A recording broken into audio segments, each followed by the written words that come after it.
Muy buenas tardes a todos. Bienvenidos a la hora NEA. Hoy, 16 de marzo del 2022, siendo las 19:07 horas.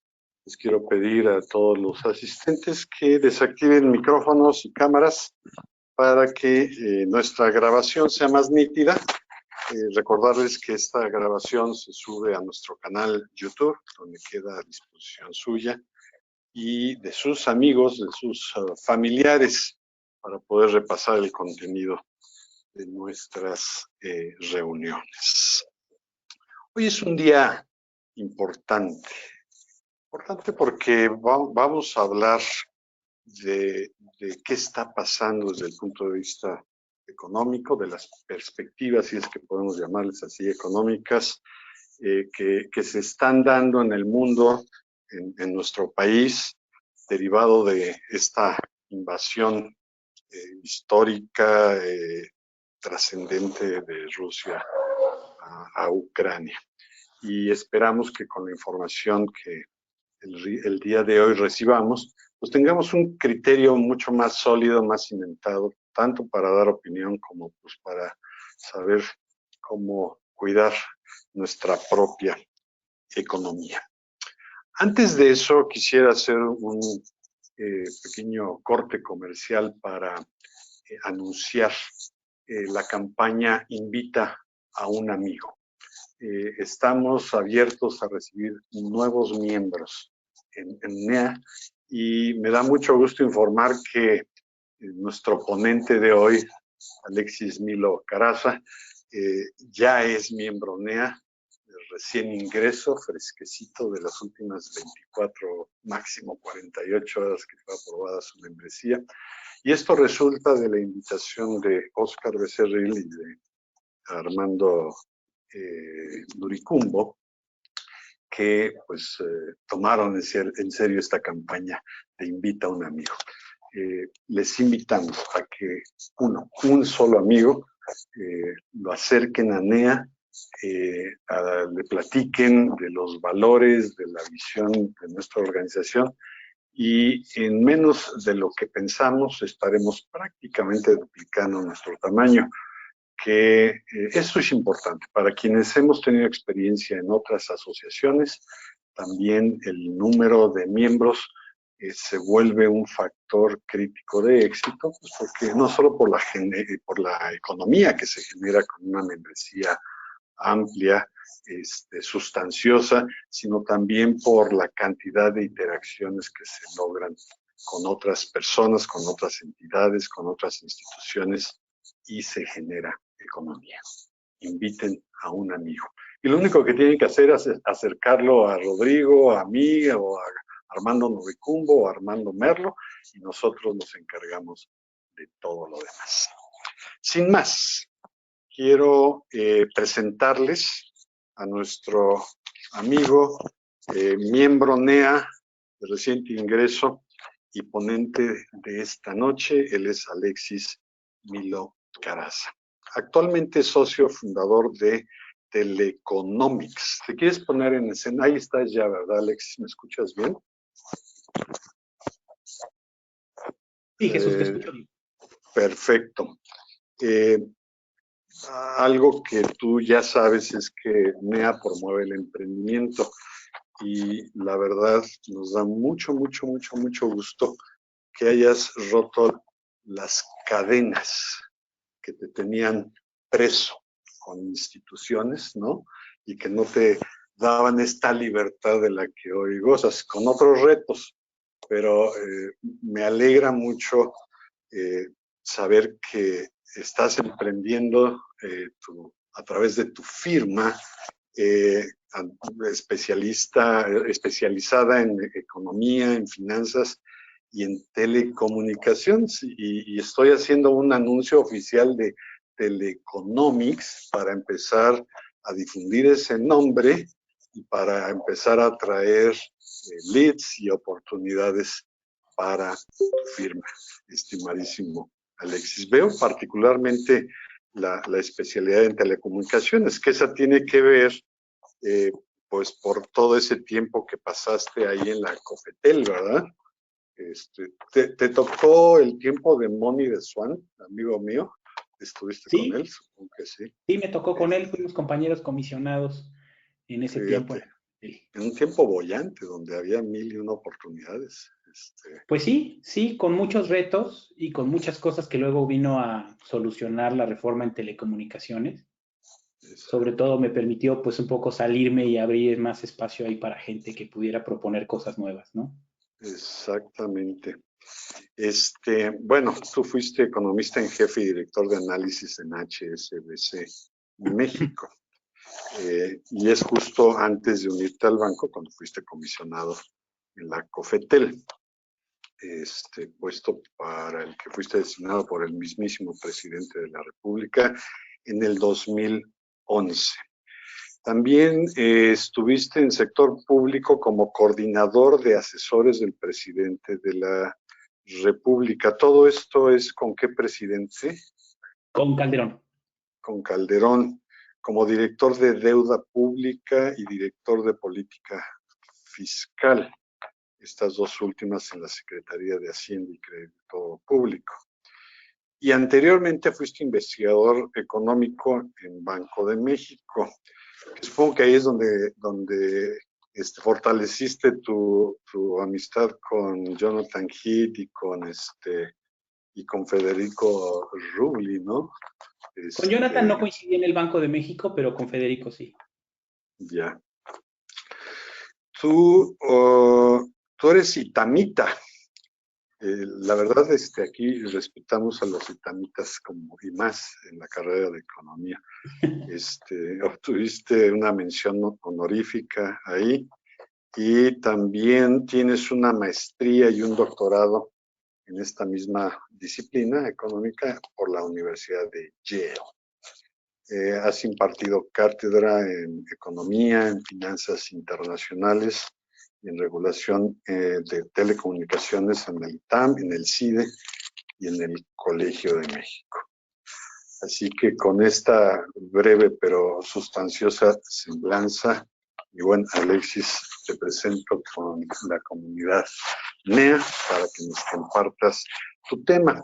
No sin antes mencionar que una vez que termines tu presentación, entrarán en escena Armando Nuricumbo y Oscar Becerril, quienes van a fungir como moderadores en la sesión de preguntas y respuestas.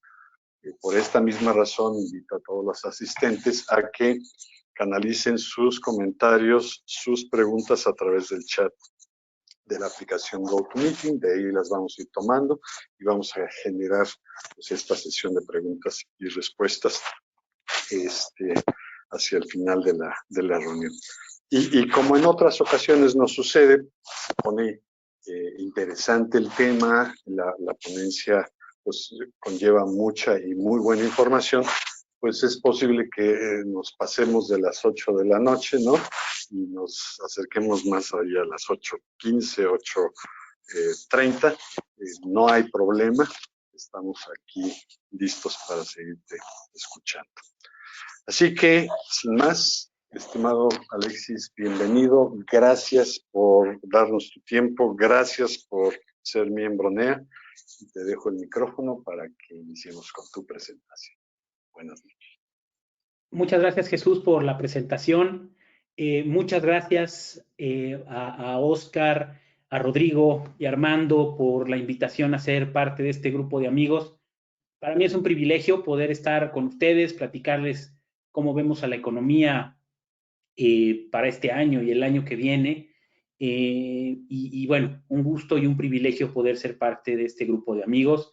Espero me consideren su amigo y espero que cualquier cosa que necesiten, no duden en buscarme, no duden en consultarme.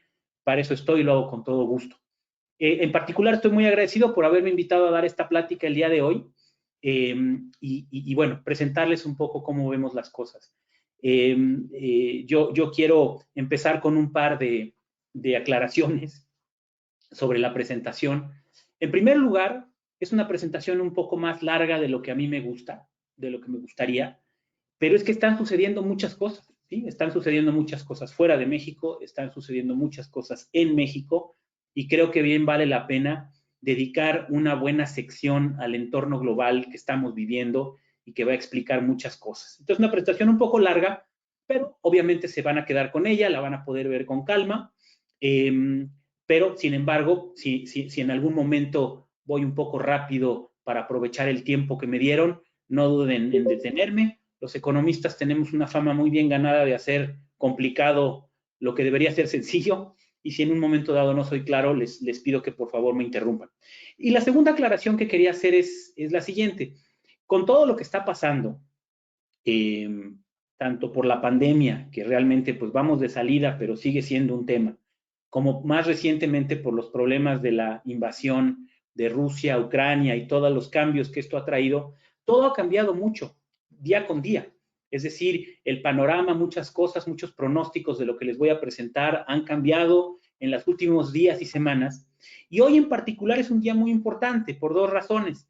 En primer lugar, muy temprano supimos que los rusos y los ucranianos están hablando, quizás lleguen a un entendimiento, y eso pues obviamente ha tenido un impacto sobre las bolsas, sobre los precios de las materias primas, etcétera, ¿no? Es decir, algunas de las cosas que vamos a ver en la presentación cambiaron esta misma tarde, ¿no? O a lo largo del día. Y la otra cosa por la que hoy el día es importante y también muchas cosas cambiaron, es porque la Reserva Federal de Estados Unidos empezó el retiro de su estímulo monetario, subió la tasa de interés un cuarto de punto. Y esto pues obviamente tiene implicaciones no nada más inmediatas, sino para lo que vamos a estar viendo en la economía de Estados Unidos y mundial en lo que resta de este año. Entonces traté de actualizar algunas cosas para reflejar lo que pasó hoy, pero trataré de ser claro cuando vaya haciendo esta exposición. Déjenme empezar, como les decía hace un momento, con el entorno global, ¿sí? Básicamente tenemos que ver que la economía global se sigue recuperando pues, de la pandemia, ¿no? Con todo lo que ha pasado en las últimas semanas por la guerra, pues se nos olvida que de alguna manera pues el mundo sigue inmerso todavía en este proceso de recuperación de la pandemia. En el mundo lo que se ha visto es un rebote fuerte. Después de que en 2020 tuviéramos caídas en el PIB de prácticamente todos los países del mundo, solamente en 2021 tuvimos una recuperación pues relativamente vigorosa, pero con distintos grados en distintos países y en distintas regiones. Aquí les presento pues obviamente las caídas que vimos en todas las regiones del mundo, los países avanzados, Europa, las economías emergentes, y América Latina fue una de las más afectadas, y como ustedes saben también México una de las más afectadas dentro de esta región. Ahora, aquí vemos un rebote fuerte, como les decía, de la actividad económica en 2021 y una continuación de este rebote en 2022 con distintos Alexis, ¿sí? Una pregunta. ¿Podrías ir cambiando las láminas? Sí, yo las voy cambiando. No está avanzando la portada. Y también podrías ampliarla para que se vea en toda la pantalla. Nada más apretándole el signo que está junto al volumen en la parte de abajo. Perdón. Qué bueno que no había pasado de la primera lámina.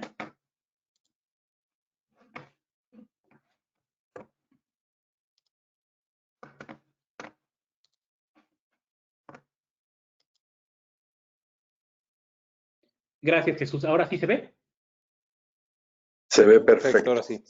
Perfecto. Gracias por avisarme. Aquí había un error técnico involuntario. Entonces, esto era un poco lo que les estaba diciendo, una caída muy fuerte en la actividad económica en todas las distintas regiones del mundo en 2020 y un rebote muy fuerte en 2021, como ustedes lo pueden ver aquí, como lo acabo de describir, y una continuación de este rebote con tasas de crecimiento, pues todavía relativamente buenas, esperadas para este año, para 2022. Ahora, lo que se ve en el mundo es que las economías en desarrollo, y esto se ve en la gráfica de la derecha, pues han tenido sí un rebote, pero una recuperación más lenta que las economías avanzadas. Las economías avanzadas, como Estados Unidos, la Unión Europea, estaban mejor posicionadas para dar impulso fiscal que las economías en vías de desarrollo de América Latina, de Asia y de otras regiones. Esto lo que está haciendo es que haya una especie de redistribución de la actividad económica en favor de las economías avanzadas, y esto es particularmente visible en Estados Unidos. En la gráfica de la derecha comparo cómo va a estar el PIB en las regiones que ustedes ven en 2024, en 2 años, respecto a la tendencia que había antes del COVID. Y como ustedes pueden ver, Estados Unidos, el país de hasta la derecha, va a estar mejor en 2024 de lo que hubiera estado sin COVID. Y esto es obviamente por el impulso fiscal tan grande que dio. Entonces, lo que estamos viendo es que las economías en vías de desarrollo se están rezagando un poco en esta recuperación, aunque la recuperación es vigorosa, se están rezagando en relación a las economías avanzadas, a las economías con más recursos, ¿no? Ese es un primer tema importante. Hemos visto una recuperación también vigorosa del comercio mundial. Ustedes saben que hubo un impacto muy negativo de la pandemia en 2020 sobre los flujos de comercio mundial, pero sin embargo en 2021, pues esto en buena medida se ha recuperado y esperamos que esto mantenga cierta inercia en los próximos años y que el comercio mundial, pues de alguna manera se haya restablecido. También vemos una recuperación del precio de las materias primas, que originalmente habían tenido una caída, sobre todo la energía, por la menor demanda global, y pues que hay una recuperación que se espera se mantenga sólida en los próximos años. Obviamente esto puede cambiar con lo que está pasando en Ucrania. Podría ser que viéramos precios de las materias primas más altos que los que están proyectados aquí. Estas, digamos, eran las proyecciones que tenía el Fondo Monetario Internacional justo antes de que hubiera la invasión. Entonces, podríamos ver que en los próximos años esto se sostiene, aunque, como les decía al principio, todo está cambiando rápidamente. Para la economía mexicana es particularmente importante lo que esté pasando en Estados Unidos, pues por razones que ustedes conocen bien, es nuestro principal socio comercial, nuestro vecino, probablemente la economía más ligada con México y además, pues el principal destino de nuestras exportaciones. Y por este lado las noticias son buenas. Lo que se ha visto es un crecimiento importante de la manufactura y de la industria en Estados Unidos, una recuperación relativamente rápida. De hecho, la economía de Estados Unidos antes de que cerrara el 2020 y en particular su sector manufacturero, que es el más importante para nosotros, ya estaba plenamente recuperado a los niveles pre-COVID. Por eso ustedes van a ver en la historia de crecimiento de la economía mexicana, que les contaré un poco más adelante, esta rápida recuperación de la manufactura en México. Se está viendo también una recuperación muy rápida de la demanda en Estados Unidos. Como ustedes pueden ver en la gráfica de la derecha, las importaciones de bienes de consumo en Estados Unidos ya son incluso mayores de lo que eran antes de la llegada del COVID. Y entonces, pues todo esto es una noticia relativamente buena para México. Todo esto se ha visto interrumpido, digamos, o disminuido, este efecto, por los problemas de abasto global que hemos visto recientemente, esta escasez de muchas cosas, incluida, sobre todo en la parte manufacturera. Ustedes habrán oído esta historia de los chips. Bueno, todo esto está afectando de alguna manera el crecimiento de la economía mexicana, pero la buena noticia es que la economía de Estados Unidos, en particular su consumo y sus importaciones, se están recuperando de manera muy rápida. En Estados Unidos, siguiendo con lo mismo, se ha recuperado el mercado laboral prácticamente en su totalidad.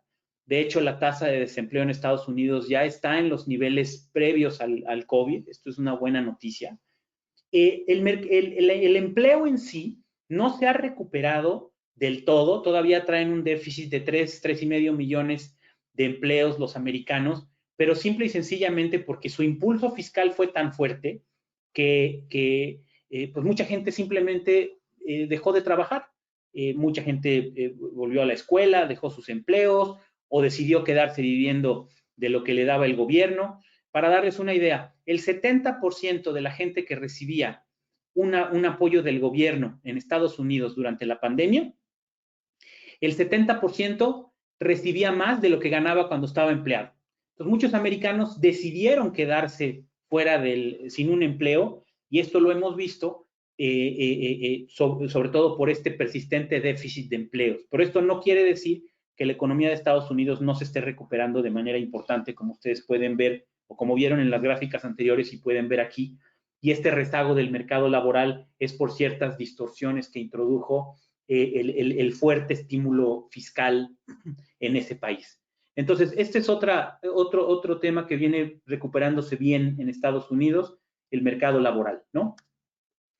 Ahora, en Estados Unidos también, pero en todo el mundo, y este es un efecto global, tenemos fuertes presiones inflacionarias. Del lado izquierdo ustedes pueden ver la inflación al consumidor que se espera en Estados Unidos, la barra azul, en la zona del euro, la naranja, y en Japón. Japón, que incluso había tenido un problema de deflación por muchos años, ahora va a tener inflaciones de alrededor del 1% en este año y el año que viene. Y eso obviamente pues es reflejo de una tendencia global. Como ustedes saben, la política monetaria está reaccionando a todo esto en el mundo y por eso se espera un aumento de tasas de interés, pero hablaré de eso en un minuto. Solo quedémonos con la idea de que la inflación al consumidor es algo que viene fuerte y que además viene con un carácter más persistente. Y eso que algunas de estas proyecciones pues, son previas al tema de Ucrania, ¿no? Del lado derecho ustedes pueden ver que en Estados Unidos estas presiones inflacionarias van a ser más persistentes si consideramos otros indicadores. Por ejemplo, la inflación de salarios, ¿no? Que aquí es la línea azul en remuneraciones por hora en la gráfica de la derecha, pues también trae una clara tendencia hacia arriba, ¿no? Los precios al productor, que reflejan en buena medida los costos de las empresas, también traen una fuerte tendencia al alza. Entonces, todo esto evidentemente se va a traducir en una persistente inflación en Estados Unidos, que para este año se espera que cierre incluso entre 6 y 7%, tomando en cuenta lo de Ucrania, porque esta previsión de JP Morgan ya es posterior a la invasión. Pero bueno, estas presiones inflacionarias globales se espera que continúen, ¿no? Como les decía hace un momento, ante este escenario, pues los bancos centrales están reaccionando. Aquí esta gráfica de la izquierda les muestra un poco la actualización al día de hoy. Como ustedes pueden ver, ya entre lo observado está el aumento de 1/4 punto o 25 puntos base que tuvo la tasa de interés de política monetaria en Estados Unidos el día de hoy. Y lo que dijo la Reserva Federal hoy mismo es que va a subirla este mismo año otras 6 veces. Es decir, otro 1/4 punto, es lo que creemos, en cada una de las 6 reuniones que le quedan este año a la Reserva Federal. Y esto obviamente haría que la tasa de los fondos cerrara, y esto no lo refleja esta gráfica, es algo que cambió hoy, que cerrara pues alrededor de 1.75, ¿no? Aquí la tenemos en 1%, digamos que con lo que la Reserva Federal dijo hoy, cerraría más alta. Muchos vieron como buena noticia lo que pasó hoy con la Reserva Federal, porque la Fed dijo, sí, vamos a subir más, de manera más sostenida, pero más gradual, ¿sí? Es decir, en incrementos que podemos pensar que van a ser de 25 puntos base, de 1/4 punto cada vez, y no en incrementos incluso hasta de medio punto como se había llegado a especular. Por eso ustedes habrán visto que junto con lo que comentaba de Ucrania, la decisión de la Reserva Federal le ayudó a las bolsas de valores de hoy, porque la Fed va a subir, pero va a subir más gradual de lo que se esperaba, ¿sí? Va a subir más puntos, pero más gradual. Y bueno, y esto obviamente está sucediendo en Estados Unidos, pero va a ser común a las economías avanzadas, ¿sí? Aquí del lado derecho pueden ver dónde están las tasas de interés, ¿no? Aquí lo que les reflejo es el bono a 10 años, que es la tasa representativa de largo plazo para los distintos países, y cómo se esperaría que cerrara este año. En todos va a haber un aumento significativo de las tasas de interés, sobre todo, como les decía, de las de largo plazo, ¿no? Siguiendo con Estados Unidos, pues Estados Unidos este año se espera un crecimiento pues, muy vigoroso, ¿no? Esto, pues obviamente le va a ayudar a México. De hecho, para Estados Unidos, si logra resolver 2 retos, que es el retiro del estímulo fiscal y el retiro del estímulo monetario, como ustedes pueden ver en esta gráfica de la izquierda, pues Estados Unidos va a estar este año mejor de lo que hubiera estado sin COVID.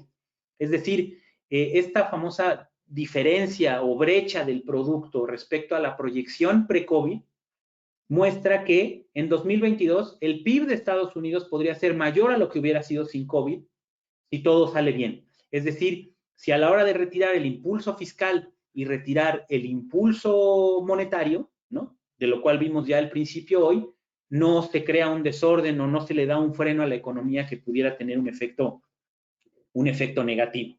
Entonces, si todo sale bien, la economía de Estados Unidos debería estar creciendo o debería estar por arriba de sus niveles pre-COVID. ¿Cómo puede ser esto? Bueno, pues por el impulso fiscal. No olvidemos que el momento en que Estados Unidos se va para arriba, pues es después del impulso fiscal que le da la economía por la Segunda Guerra Mundial. Esto podría ser una especie de repetición de ese episodio, obviamente con costos humanos muy grandes, pero con este impacto económico que aquí les comparto, ¿no? Y bueno, así estaba el mundo, así se veían las principales proyecciones, algunas les digo actualizadas para los últimos días, cuando se aparece el señor Putin y decide invadir a Ucrania, ¿no?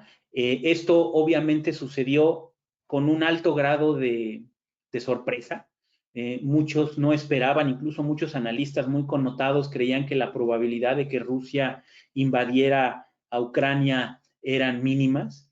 Y obviamente también, pues por eso tomó a las economías occidentales, a los países occidentales, pues con una relativa sorpresa, y la reacción que vimos en los mercados financieros y en otros mercados, sobre todo los de materias primas, pues fueron muy violentas, ¿no? Nada más un poco para hacer un breve repaso. Estas gráficas son al viernes, entonces no reflejan algunas cosas que, al lunes, entonces no reflejan algunas cosas que pasaron hoy, pero lo que vimos fue una caída estrepitosa de las bolsas de valores, tanto de Estados Unidos, pero también de Europa, ¿no? Hoy hubo una ligera recuperación del mercado de valores, por lo que les acabo de decir de la Reserva Federal y por las expectativas también de que hubiera un acuerdo entre Rusia y Ucrania para terminar el conflicto bélico. Pero bueno, un aumento de 2% en la bolsa de valores hoy, pues tampoco pintaría mucho en esta gráfica de arriba a la izquierda que les presento. También hubo un aumento en las tasas de interés de Estados Unidos. Como ustedes saben, los bonos de Estados Unidos reflejan la actitud de los inversionistas frente al riesgo. Y pues obviamente en un conflicto bélico, a pesar de que este involucra indirectamente a Estados Unidos, pues hizo que se presentara mucho de este famoso flight to quality o cambio por activos más seguros, y por lo tanto el bono de Estados Unidos aumentó.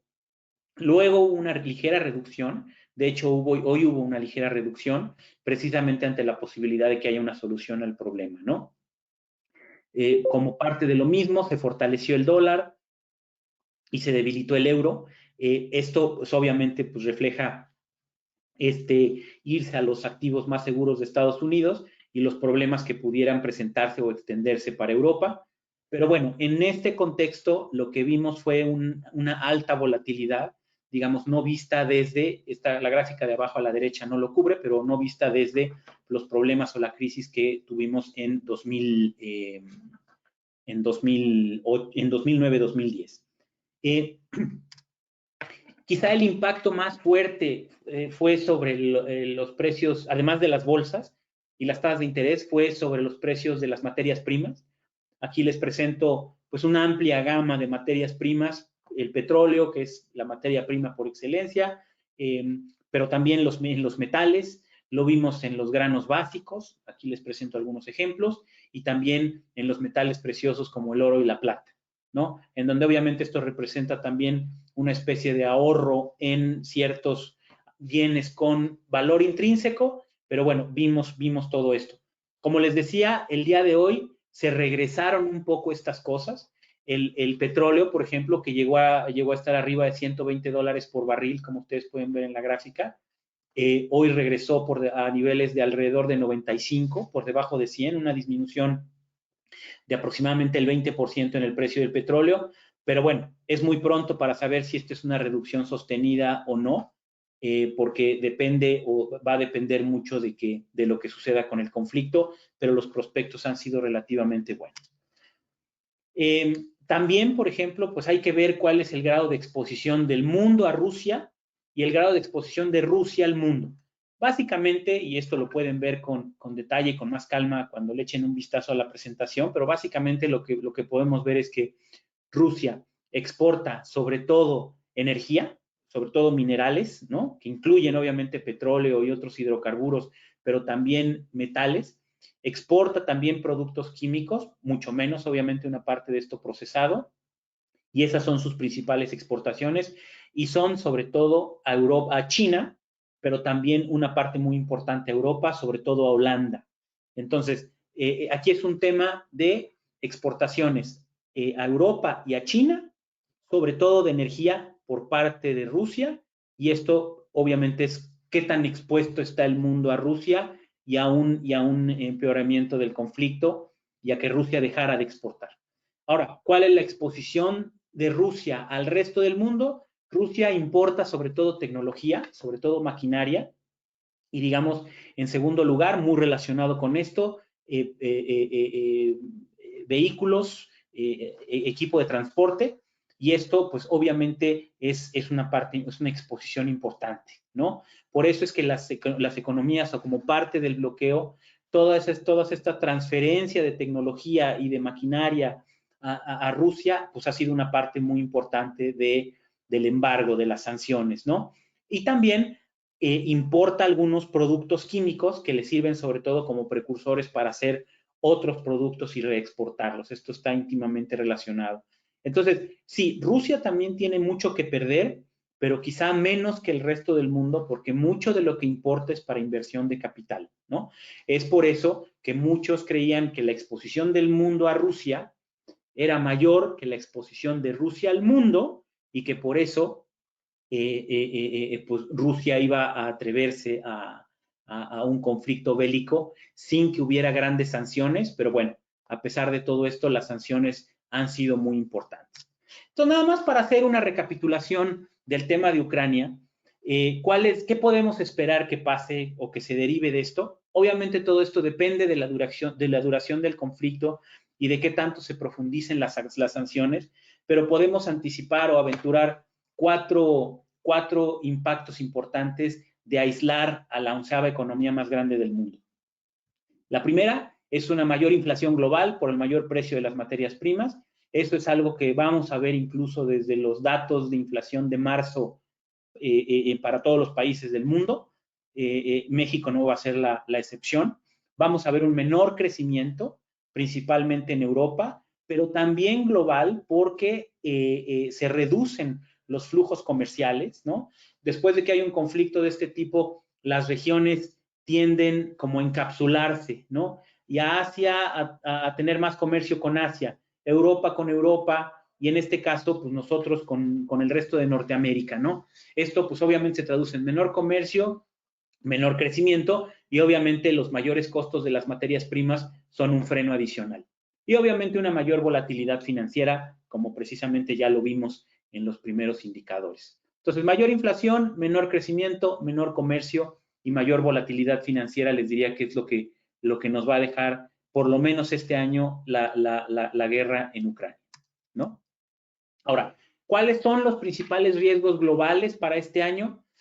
Bueno, pues en Estados Unidos, como ya les decía, el retiro del estímulo fiscal y monetario, que suceda de manera ordenada. Si esto no sucede de manera ordenada, podríamos ver una caída de la bolsa, podríamos ver pues quizá una depreciación brusca del dólar, es decir, podríamos ver que este efecto o este ajuste no se dé de manera ordenada, de manera suave. Por eso es que lo que pasó hoy es buena noticia, porque la Reserva Federal empieza a subir la tasa, empieza a retirar el impulso monetario, y de alguna manera los mercados reaccionan de manera ordenada. Subió la bolsa, hubo estabilidad en las tasas de interés. Creo que esto es buena noticia y reduce este riesgo, pero obviamente este riesgo sigue ahí porque va a ser un ajuste que va a durar todo el año. También no olvidemos que puede crecer el ruido electoral, que regrese Trump, todo el tema que va a haber en el Congreso de Estados Unidos. Es decir, el tema electoral va a ser muy importante y puede crear mucho ruido, no solo en Estados Unidos, sino en el resto del mundo. El otro riesgo global, que de hecho ya no es tan riesgo porque se está materializando, ¿no? Pero falta todavía, es para China que tenga problemas con el COVID. Con China pasó algo muy peculiar. China logró en la primera oleada de COVID eliminar el brote, porque se dio en una ciudad relativamente pequeña para estándares chinos, que es Wuhan, y ahí logró contener el virus y de alguna manera matar el virus. ¿Cuál es el problema? Que como en China no hubo entonces tantos contagios, en todo China, que tiene 1.300 millones de habitantes, oficialmente solo hay 6.000 muertos por COVID. Puede ser que esto sea cierto, pero en ese caso, China no logró desarrollar esta inmunidad de rebaño, por ejemplo, que en México sí logramos desarrollar, porque todos nos contagiamos en algún momento, o por lo menos la mayoría de nosotros, sí logramos hacerlo, y además la vacuna china no es tan buena. Entonces, la combinación de que China no logró desarrollar esta inmunidad de rebaño y que además no tiene una buena vacuna, pues hace que ahorita el COVID sea una amenaza para China. 2 años después de que empezó el problema, de alguna manera el COVID regresa a China y ya hay una ciudad grande, Shenzhen, que está ya bloqueada, una ciudad de 17 millones de habitantes, y se habla de que lo mismo podría pasar con Shanghái en los próximos días, ¿no? Entonces, es un problema para China, más obviamente lo que ya habíamos estado viendo con Evergrande y otras cosas relacionadas, sobre todo al sector inmobiliario, y la posibilidad de que los gobiernos subnacionales tuvieran algún problema. Y bueno, para Europa, el riesgo es que tuviéramos una profundización del impacto económico del conflicto y de las sanciones, ¿no? Entonces, este es el contexto de la economía mexicana, es el contexto en que la economía mexicana se va a desenvolver en este año y muy probablemente el año que viene. ¿Qué está pasando en México? Bueno, en México lo que vimos es que la economía pues tuvo un rebote, digamos, mayor a lo esperado el año pasado, en 2021, pero que ese rebote perdió fuerza en la segunda mitad del año pasado, ¿sí? Como ustedes pueden ver, en 2021 la economía mexicana creció 5%. Eso fue bueno, pero fue sobre todo por el rebote del primer y el segundo trimestre. Cuando vemos en la gráfica de la derecha el tercer y el cuarto trimestre del año pasado, que son los últimos datos que tenemos, ya la economía tuvo una ligera caída en el tercer trimestre y creció 0 en el cuarto trimestre. Pues la gran pregunta que muchos nos hacemos es, bueno, esta debilidad que vimos en la segunda parte del año pasado, ¿es lo que se va a mantener este año o es que fue simplemente una pausa en el crecimiento, en la recuperación, en el rebote de la economía? Y es muy difícil saberlo, ¿no? Por eso ven ustedes que de por sí los economistas nunca nos ponemos de acuerdo, pues ahora menos, porque algunos lo que creen es que sí, la economía se va a quedar plana como la segundo semestre del año pasado. Otros creen que el rebote, que todavía hay margen para que haya rebote. Ahorita veremos que hay algunos datos que permiten suponer eso. Pero entonces, pues esa es la gran pregunta que todos nos estamos haciendo, ¿no? Y es un poco lo que quiero analizar junto con ustedes, ¿no? Lo que vimos, como les decía, con esto nada más ahondo un poquito en lo que mencioné, fue un debilitamiento de la actividad económica en el segundo semestre del año pasado y fue, digamos, un debilitamiento generalizado. No fue nada más para la industria, sino también para los servicios. La industria, como ustedes pueden ver aquí, originalmente se había caído más, pero luego se recuperó más rápidamente por 2 razones. Uno es por la recuperación en Estados Unidos, pero también porque muchas fábricas fueron capaces de encapsular, por así decirlo, sus procesos productivos y regresar a producir. Por ejemplo, antes de que acabara el año 2020, pues la producción automotriz ya estaba cerca de sus niveles pre-COVID. Y es precisamente por esto, porque a través de varias medidas sanitarias lograron hacerlo. Los servicios originalmente cayeron menos, ¿sí? Pero después se tardaron mucho más en recuperarse. Y esto es lo que explica la recuperación de la primera mitad del año pasado y es lo que explica la debilidad que vimos en la segunda mitad y que seguimos viendo. En la gráfica de la derecha les presento una gráfica en donde febrero de 2020 o la actividad económica en 2020 es igual a 100, es digamos un índice. Y lo que estamos viendo es, ok, las distintas actividades económicas, ¿cómo están respecto a los niveles pre-COVID? Como ustedes pueden ver, la industria está un 4% abajo de los niveles pre-COVID y los servicios están pues alrededor de un 5,5% por debajo de los niveles pre-COVID, ¿sí? Entonces, todavía no regresamos a los niveles pre-COVID, ni en la industria ni en los servicios, ¿sí? Y esto es preocupante porque además, si de verdad sigue estancada la economía mexicana, como vimos en la segunda parte del año, pues entonces nos quedaríamos por más tiempo así y sería, sino hasta finales del 2023, cuando la economía mexicana regresara a sus niveles pre-COVID, ¿sí? Viendo esto un poco más a detalle, para la actividad industrial, que como ustedes saben, incluye la manufactura, la construcción, la minería y también la producción de agua y electricidad, que está en la gráfica de la derecha, pues lo que vimos es que todas las actividades se cayeron fuerte con el COVID y se recuperaron. La minería es sobre todo producción de petróleo, que como ustedes saben, más bien ha venido cayendo, ¿no? El 80% de la actividad minera es producción petrolera, ha venido cayendo, pero no se vio tan afectada por el COVID y más bien se ha estabilizado por la inversión que ha realizado esta administración en la producción de petróleo. Pero tuvimos un rebote fuerte en la manufactura, que es el componente principal de la producción industrial, y mucho más débil en la construcción, que como ustedes podrán ver, incluso antes de que llegara el COVID, que es el pico tan grande que tenemos en la gráfica a la izquierda, ya estaba en niveles relativamente bajos. Aplicando la misma lógica de la gráfica anterior, de ver cómo están los niveles actuales de actividad económica respecto a sus niveles pre-COVID, pues lo que podemos ver aquí es que la manufactura se encuentra a más o menos un 1 o 2% por debajo de los niveles pre-COVID, pero por ejemplo la construcción sí se encuentra más de un 8% por debajo de los niveles pre-COVID. Ahí todavía falta que se recupere más, pero obviamente la parte de la construcción tiene mucho más que ver con temas de inversión, de los que vamos a hablar un poco más adelante. Al ver con un poco más de detalle los servicios no puse todos porque la gráfica quedaba con demasiadas líneas, pero puse los principales. El principal servicio es las ventas al menudeo, la actividad comercial, pero también está el transporte. Las ventas al menudeo, bueno, menudeo y mayoreo, es decir, la actividad comercial, más el transporte representan aproximadamente el 80% de los servicios.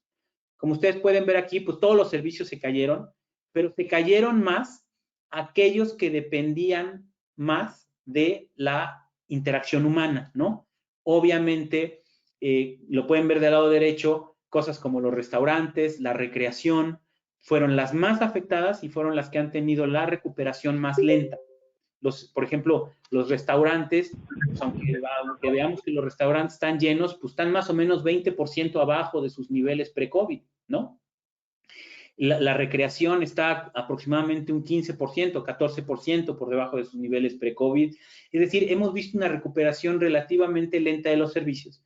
Y lo preocupante es que la desaceleración que vimos en la segunda parte del año pasado se dio también en los servicios, que era lo que se debería estar recuperando más rápidamente, y no lo estamos viendo en los últimos indicadores, a pesar de que ya vamos para fuera de la pandemia.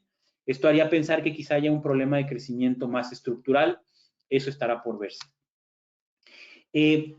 También hemos visto que, regresando un poco a la parte manufacturera industrial, que las exportaciones se han detenido. Se recuperaron primero de manera muy vigorosa, sobre todo por el impulso de Estados Unidos, pero últimamente hemos tenido una caída, y esta caída fue sobre todo, estos datos llegan a enero del 2022, eso fue sobre todo por los problemas globales de abasto, ¿no? Y si se profundiza el problema en China y además se profundizan los precios de las materias primas, se aumentan los precios de las materias primas por lo que está pasando en Ucrania, pues es muy probable que viéramos una continuación de esta debilidad de las exportaciones de manufactura. El sector más visible y en donde esto es más claro ha sido el automotriz.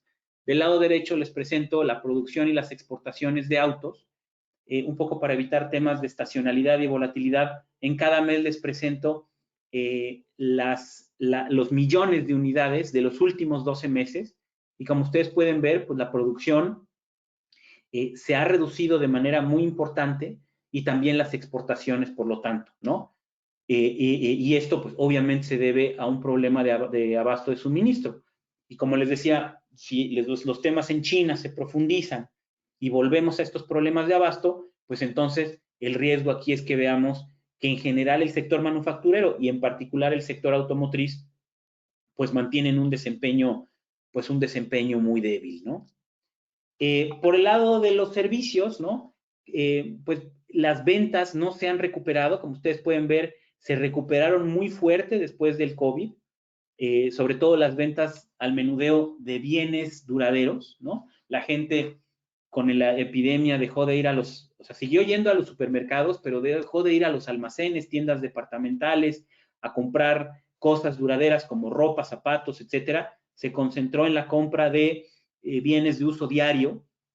Y entonces, conforme fue pasando la pandemia, hubo una recuperación de las ventas, pero esas ventas pues se estancaron, digamos,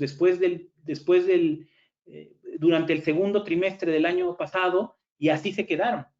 Y se quedaron estancadas a pesar de que la confianza del consumidor siguió aparentemente recuperándose. Quiere decir que los consumidores estaban un poco más optimistas digamos, de que iba a pasar la pandemia y de que las cosas iban a normalizarse, pero siguieron consumiendo poco, siguieron, digamos, ahorrando, o bien mucha gente que perdió sus empleos o su fuente de ingreso durante la pandemia, pues estaba descapitalizada, se había gastado sus ahorros durante la pandemia y pues obviamente esto fue un freno al consumo. Seguramente hay muchas historias aquí que ustedes se podrán imaginar, pero el problema es que a pesar de la recuperación de la confianza del consumidor, siguen estancadas las ventas al menudeo. Por el lado del mercado laboral, lo que vimos fue, sí, una recuperación digamos, una reducción del desempleo importante, pero mucho de esa recuperación del desempleo, esa baja, fue la recuperación en el sector informal. La recuperación en el sector formal, que como ustedes saben la medimos a través de los trabajadores afiliados al IMSS, pues ha tenido una recuperación un poco más débil y apenas, digamos, ahora se podría decir que se recuperaron los empleos formales perdidos durante la pandemia, pero obviamente esto es una recuperación muy frágil dado el crecimiento de la economía en su conjunto. Y esto obviamente, a reserva de que lo vean con calma, pues es distinto entre sectores, ¿no? Como ustedes pueden ver, hemos tenido una recuperación espectacular en lo que tiene que ver con algunos servicios como el transporte. Aquí es interesante lo que está pasando. Hemos tenido una recuperación más o menos buena en lo que está vinculado con la producción industrial, pero en algunos servicios, en general en los servicios, hemos visto pues una recuperación todavía muy lenta. Aquí, por ejemplo, viendo con detalle cada una de las líneas que les muestro aquí, en el sector agropecuario no regresamos a los niveles pre-COVID, en el sector servicios tampoco, ¿no? Y en el sector de la construcción, como ya se habrán imaginado por la lámina anterior, tampoco regresamos a los niveles pre-COVID. La población ocupada está regresando, pero como les decía hace un momento, esto nos hace pensar, al ver los trabajadores afiliados al IMSS, esto nos hace pensar que es sobre todo por la recuperación del sector informal, que como es una actividad económica no regulada, pues la gente otra vez regresa a las calles a vender comida, etcétera, ¿no? Porque además pues, tienden a ser estratos socioeconómicos bajos, que no tienen ahorros, no tienen acceso al crédito, etcétera, y que pues por lo tanto, pues de morirse de COVID a morirse de hambre, pues mejor arriesgarse a morirse de COVID y salen y regresan, se vuelven a ocupar, pero esto obviamente ha hecho que esté sesgada la recuperación del empleo hacia las actividades informales, ¿no? Lo que nos ha ayudado mucho, ¿no? Ya sueno como el presidente, pero lo que nos ha ayudado mucho han sido las remesas internacionales, las cuales pues, cerraron el año pasado alrededor de por arriba de 50,000 millones de dólares, un máximo nunca visto. Esto representa sobre todo el impulso fiscal que hubo en Estados Unidos. No olvidemos que muchos migrantes que mandan remesas a México, muchos de ellos ya son o ya tienen la ciudadanía o ya son migrantes legales y por lo tanto fueron sujetos de los estímulos indiscriminados, por así decirlo, que dio que dio el gobierno de Estados Unidos. El chiste es que las remesas pues están en máximos internacionales, ¿no? En máximos, perdón, históricos. Y por otro lado tenemos algunas actividades que se han recuperado, pero a las que todavía les falta recuperarse, como por ejemplo los turistas internacionales. Obviamente, pues después de la pandemia, pues se vinieron recuperando gradualmente, pero todavía hay un margen para que se recuperen. Por eso les decía, y en eso voy a ahondar un poquito al final de la presentación, que muchos analistas dicen, no, todavía hay actividades muy importantes para la actividad económica a las cuales les falta recuperarse y que debemos esperar a ver qué pasa con eso. Y por eso el crecimiento este año nos podría sorprender. ¿Y por qué digo que nos puede sorprender el crecimiento? Pues porque si ustedes ven, por ejemplo, en 2021 la economía acabó creciendo 5%. Pero la expectativa de crecimiento al principio de 2021 era poco más de 3,5%. Y las expectativas se fueron revisando a lo largo del año. En otras palabras, la economía terminó creciendo más de lo que se esperaba, ¿no?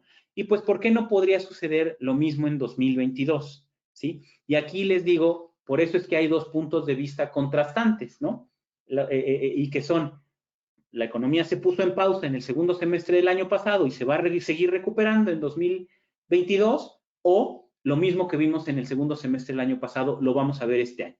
Como ustedes podrán ver, la visión que prevalece es la segunda, ¿no? Sin embargo, pues algunas cosas todavía están por debajo de su nivel prepandemia.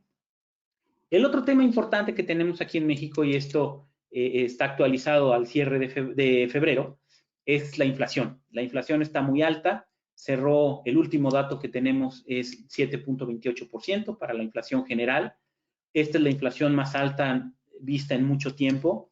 En el caso de México es una combinación del aumento en los precios de la energía y los problemas de suministro global, que aumentaron los precios de las materias primas y muchas otras manufacturas. Y yo creo que este tema se va a complicar, el de la inflación, si persisten los problemas en Ucrania que ya estamos viendo sobre los alimentos, los granos, los metales, etcétera, y que podrían exacerbar los problemas de inflación. La próxima semana, el miércoles, sale el dato de inflación para la primera quincena de marzo, y les diría que eso nos va a dar una primera idea, una primera probada de cuánto está afectando el tema de Ucrania a la inflación en México, porque la invasión se presentó a finales de febrero y todavía no tenemos el efecto completo, ¿no? Pero bueno, lo que podemos ver por lo menos es que dentro de la inflación subyacente, que es la inflación estructural, sí estamos viendo un aumento en la inflación fuerte, tanto en las mercancías como en los servicios. Y esto pues obviamente ha tenido un reflejo en las expectativas de inflación que si bien se han deteriorado, se mantienen ancladas, ¿no? Se espera que para finales de este año la inflación ande arriba del 4%, cerca del 4,5%. Algunas revisiones la han llevado más cerca del 5% para algunos analistas, pero bueno, si vemos que la inflación ahorita está arriba del 7%, pensar que va a cerrar este año abajo del 5%, pues creo que se puede ser buena noticia. Y es por eso que muchos analistas siguen interpretando esto como una buena noticia, porque no se han contaminado tanto las expectativas de inflación. A la hora que vemos los salarios contractuales, tampoco han tenido un crecimiento desmedido, han estado con crecimientos alrededor del 5%, y en la industria manufacturera y de alimentos también tampoco hemos tenido un aumento significativo, con lo cual pues la inflación, digamos, no estaría afectando un aumento en los salarios que amenace la competitividad de México. Creo que esto es buena noticia. Obviamente todo esto dependerá de qué tan sostenido sea el impacto inflacionario que estamos viendo por los factores que ya comenté y por los nuevos relacionados con la guerra de Ucrania, ¿no? En respuesta a esto, pues la política monetaria en México ha reaccionado. Se espera que el Banco de México aumente su tasa de política monetaria. Ahora, lo que pasó hoy con la Reserva Federal es buena noticia para el Banco de México, porque como les decía, la Reserva Federal va a aumentar de manera más gradual, y esto a México le va a dar oportunidad de también hacerlo de forma más gradual y digamos a la par que la Reserva Federal. Esto es buena noticia porque la tasa de política monetaria ya está en 6%, ¿sí? Y si tomamos en cuenta que la Reserva Federal va a subir entre este año y el año que viene aproximadamente otro 2%, pues entonces, pues eso querría decir que el Banco de México tendría que terminar entre 8 y 9% su ciclo de corrección. Sería una tasa demasiado alta, ¿no? Y si vemos también que la tasa de interés real por los altos niveles de inflación sigue siendo relativamente baja, pues el Banco de México tendría que apretar mucho más. Por eso les decía, es bueno lo que pasó hoy porque le da al Banco de México la oportunidad, por lo menos con lo que vimos hoy, de aumentar su tasa más gradualmente sin que la Reserva Federal le genere pues una presión muy grande, ¿no?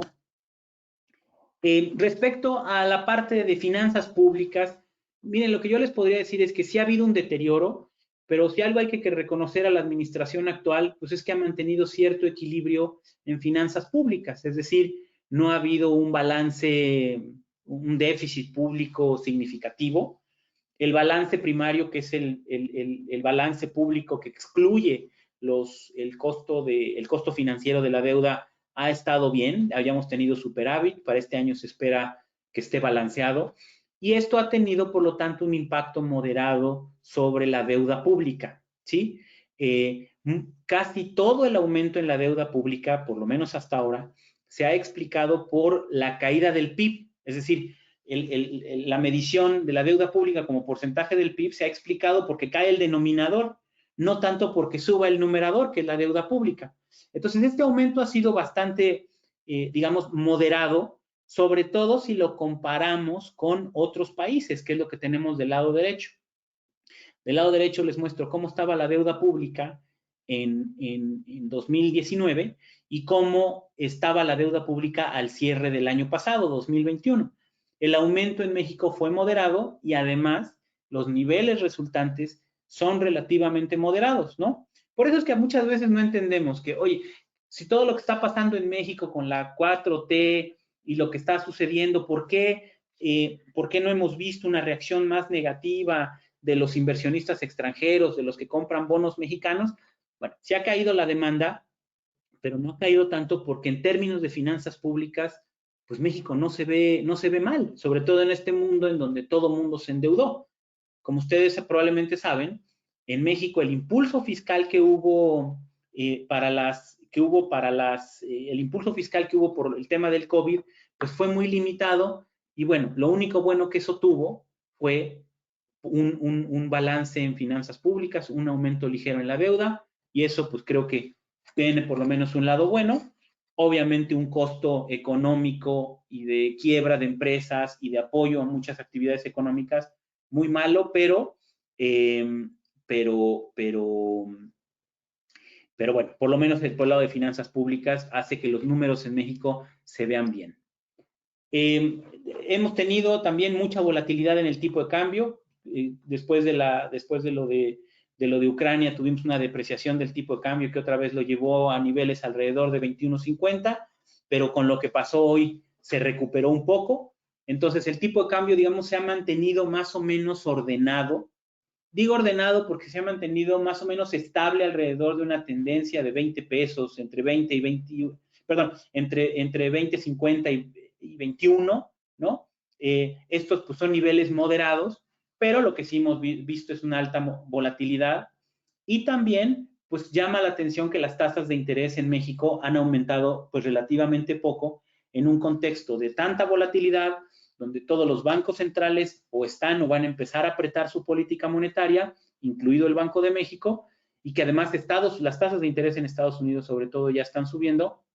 Bueno, el bono a 10 años en México les diría que ha tenido una reacción moderada. El hecho de que se haya ido a lo largo del año pasado de más o menos 6% a 7,5%, un aumento de 1,5%, les diría que es algo pues más o menos moderado dentro de este contexto, ¿no? Pues nada más un poco para recapitular la coyuntura económica y sin afán de ser repetitivos. Crecimiento bajo, perdió dinamismo en el segundo semestre del 2021. Se espera que continúen los problemas que originaron en buena medida este bajo crecimiento, que son los problemas de suministro global y la debilidad de las exportaciones. Todavía falta ver qué pasa con el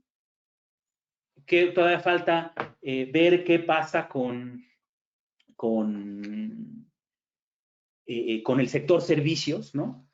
Hemos tenido una inflación que ha sido más persistente y mayor a la esperada, pero por lo menos hasta ahorita no ha impactado las expectativas, es decir, nadie espera, o por lo menos hasta ahorita, una espiral inflacionaria. Se espera que más bien la inflación regrese a niveles de alrededor de 4,5–5% para finales de este año, ¿no? Eso obviamente puede cambiar en la medida en que la inflación siga aumentando de manera persistente, lo cual no esperamos, pero es una posibilidad en este contexto.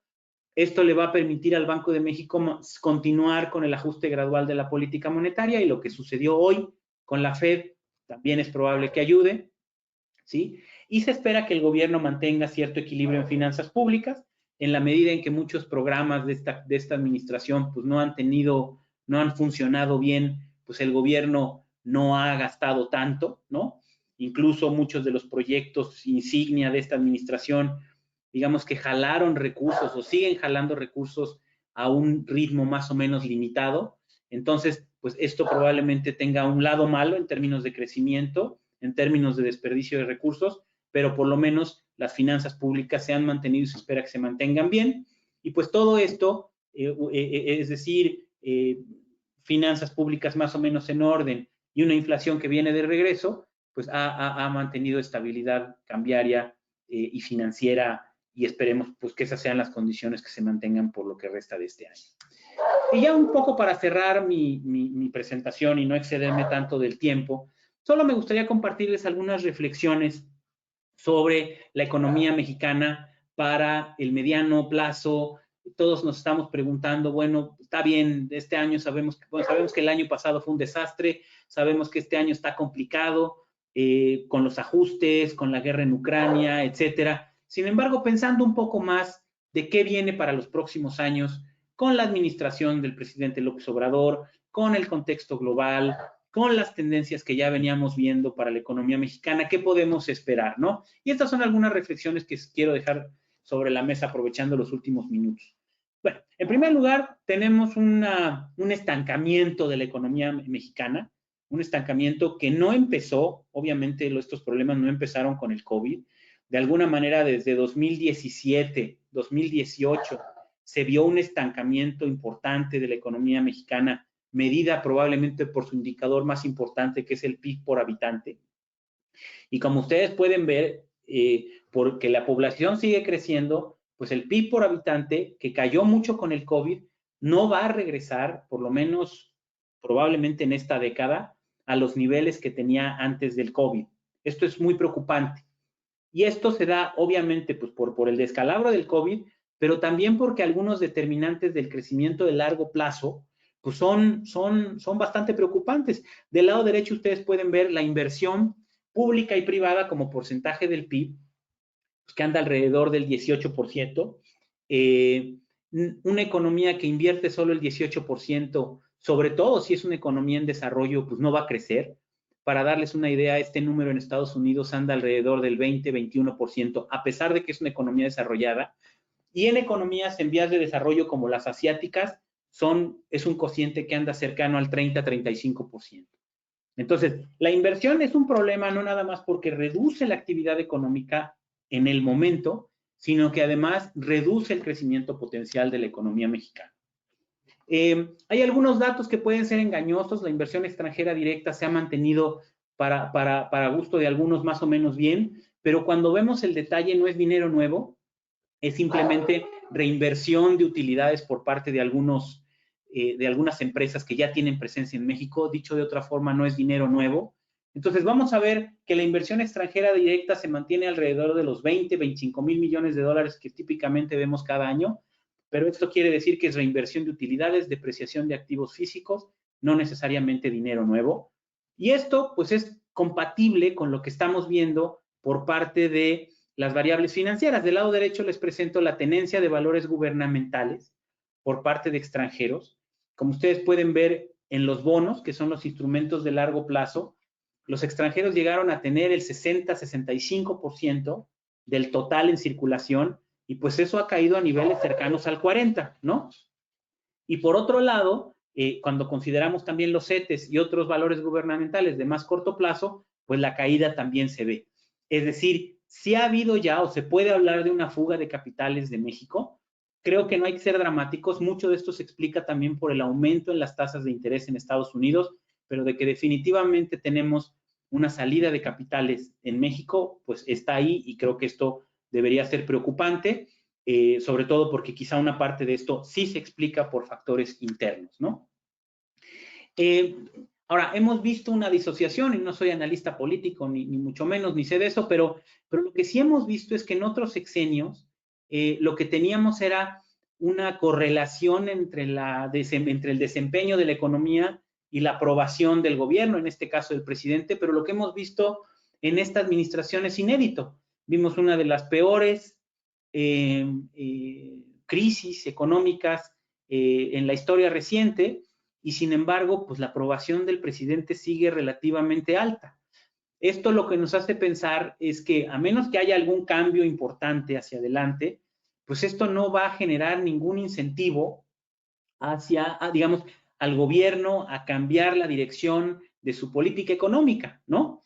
Y que además, pues la mala noticia es que ¿qué va a pasar cuando ya no esté López Obrador? Llegue otro presidente que no tenga esta capacidad de mantener en ciertos niveles de aprobación, que llegue otro presidente que no sea tan bueno en la comunicación y que enfrente las secuelas de lo que va a dejar esta administración y todo lo que ha quedado, pues ahí es cuando pueden surgir algunos problemas, ¿no? En este sentido, no anticipamos grandes cambios en la política económica, en la política fiscal, en lo que resta de esta administración, sino más bien pues un deterioro suave, ¿no? Y un poco para pensar en las perspectivas de crecimiento en los próximos años, yo creo que hay que hacernos 3 preguntas, ¿no? Uno es, ¿ya se terminó el rebote del COVID o queda cierto margen de crecimiento? Les decía que esta es la disyuntiva. Yo creo que un poco la respuesta es algo a la mitad. Yo creo que queda cierto margen de crecimiento porque todavía hay ciertas actividades como el turismo, etcétera, que están por debajo de sus niveles pre-COVID y que van a ser fuentes de crecimiento, y que no necesariamente la economía se va a quedar con un crecimiento por abajo de 2% como se anticipa.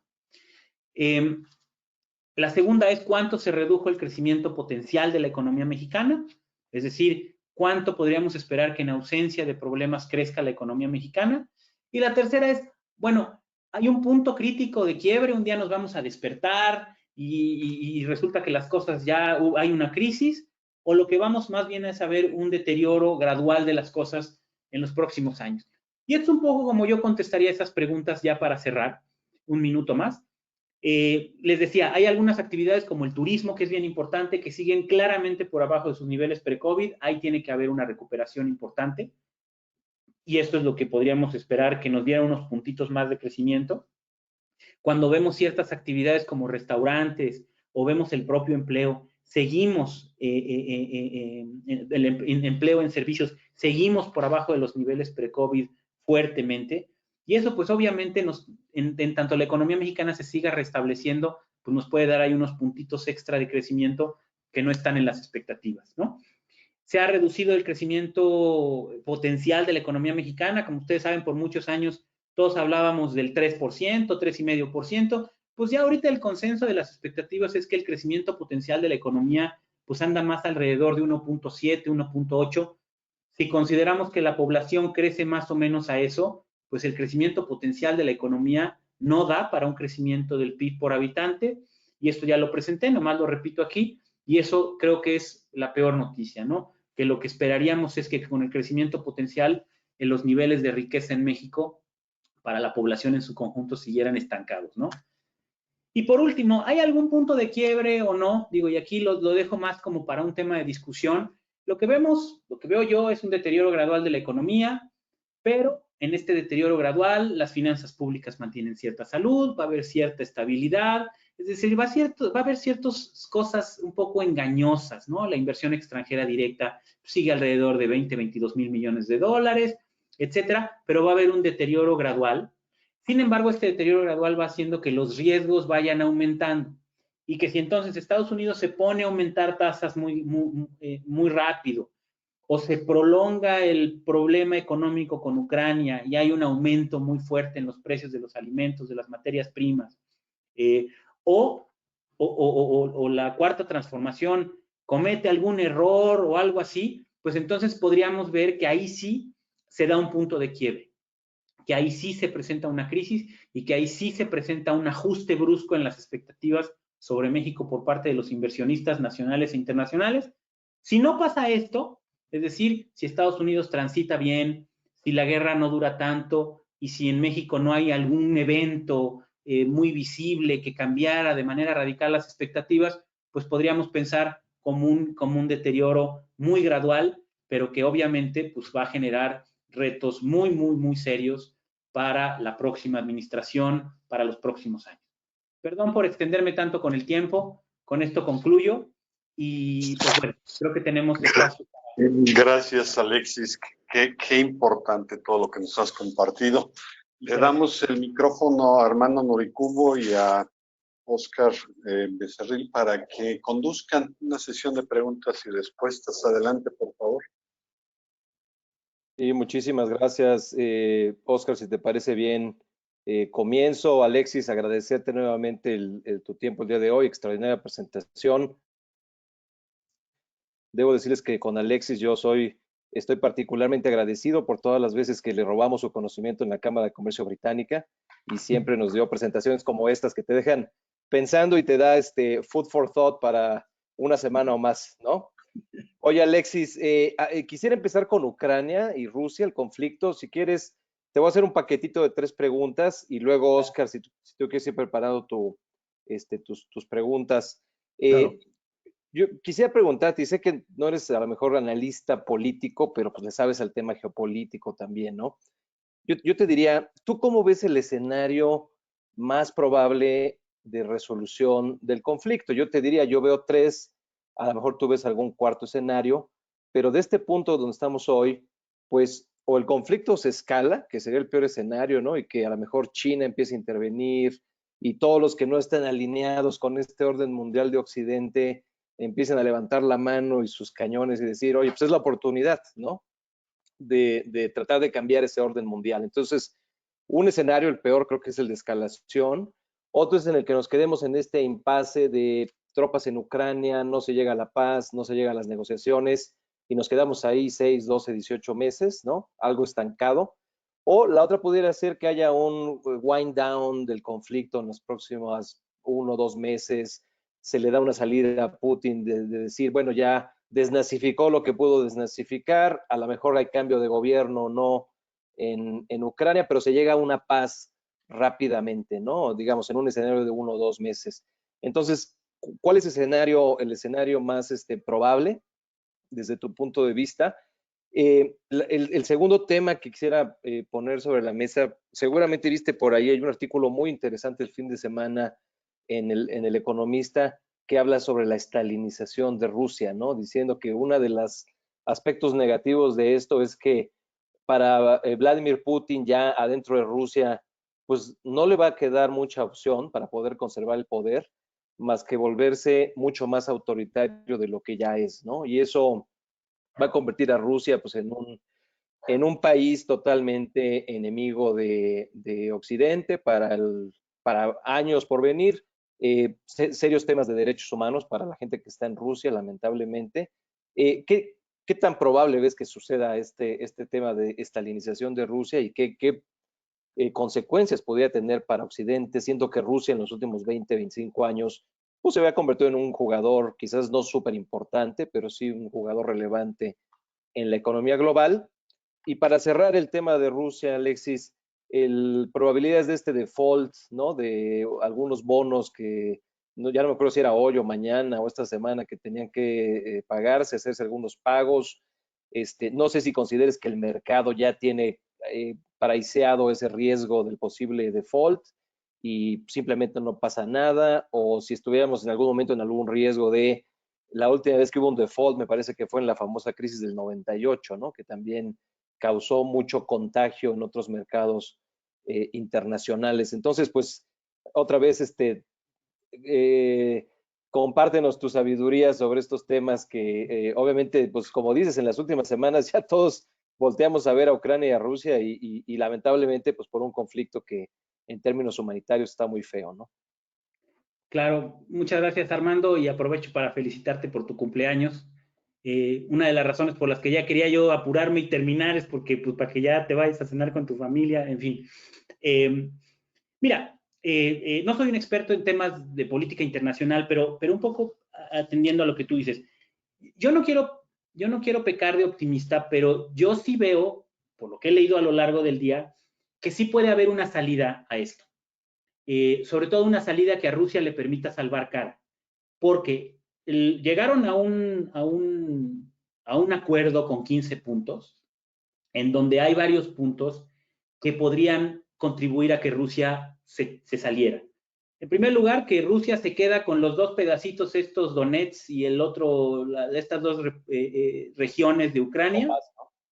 Donbass, perdón, exacto, Donbass, Donetsk, se queda con eso y de todos modos es una región considerada, con muchos rusos, considerada, no sería problema para Ucrania. Que se quede con Crimea, porque también muchos lo que dicen es, pues es que Rusia sí tenía derecho a pelear Crimea, no me estoy poniendo del lado de Rusia ni justificando la invasión, pero decían, sí tenía derecho a pelear Crimea porque es su salida al Mar Negro. Se queda sin salida al Mar Negro y a ese lado del mundo, si le quitas Crimea. Por eso ven ustedes que cuando fue la invasión de Crimea, todo el mundo repeló, pero como que lo consideraban una especie o sea, un abuso, pero con razones legítimas por parte de Rusia, ¿no?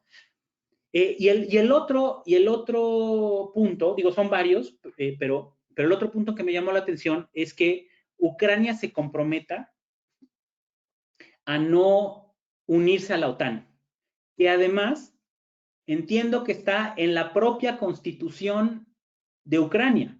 O sea, es decir, en la constitución de Ucrania dice que no pueden ser parte de la OTAN. No sé si respecto de la Unión Europea, pero sí no de la OTAN, que es todo el problema que tenía Rusia. Entonces Rusia puede decir, bueno, pues entonces si me dejas estas dos regiones, Crimea y no te metes a la OTAN, pues eso es lo que Rusia en todo momento ha estado peleando, ¿no?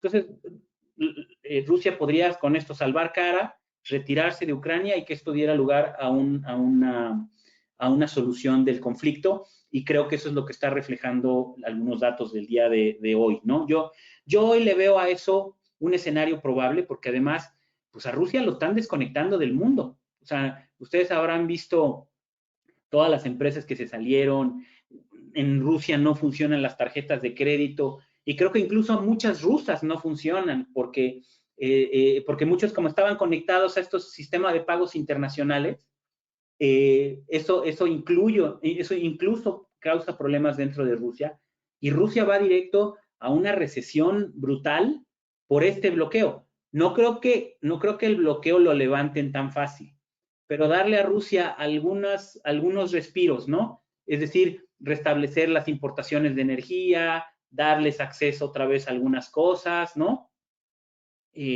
Como dice un amigo, dice, hasta Corea del Norte e Irán son parte de la FIFA, ¿no? O sea, ya para que te expulsen de la FIFA, es que sí la cosa va muy en serio, ¿no? Entonces, es decir, que a Rusia le empiecen a dar algún respiro, que lo readmitan a la FIFA o algo así, y que con esto, más el hecho de que técnicamente Rusia se está quedando con lo que querría, yo hoy sí le veo que ese pudiera ser el escenario más probable, porque sí están padeciendo mucho las sanciones internacionales. Creo que esa no la vieron venir. Respecto a lo que tú mencionabas de la estalinización, yo creo que más bien la pregunta aquí es, ok, puede ser que se dé ese escenario, pero ¿va a sobrevivir Putin a esto? Yo creo que no.